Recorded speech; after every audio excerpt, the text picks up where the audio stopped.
the reason I mentioned puppies and dogs is sort of thinking about this as non-human companion species.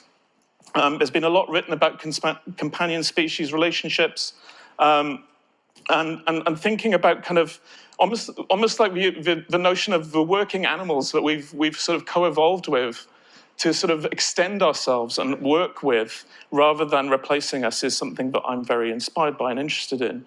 And a source of cultural inspiration that I return to are the books of Philip Pullman, his Dark Materials trilogy. Again, show of hands who's read that, okay. Again, thinking in that about kind of this idea of the demon. If you haven't read the Philip Pullman books, every human being in that universe, in that fantasy universe, is comprised of two physical beings. Every individual is comprised of two physical beings, a human-like being and their demon, their spirit animal, their familiar. But it's still them. It's their inner dialogue, but it has an extended sensorium, has abilities and intuitions that you don't have access to. It's me, but not me.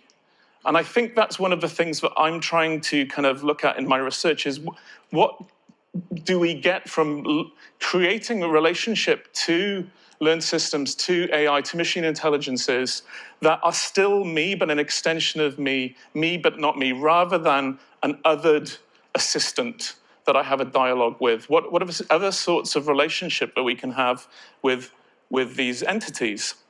And going back to, again, to the era of Pygmalion and sort of classical Greece, the Eudaemon, that Socrates has a counselor, whispered advice and opinions in your ear.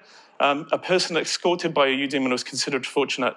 It was said during Socrates' lifetime that he had a demon that always warned him of threats and bad judgment, but never directed his actions.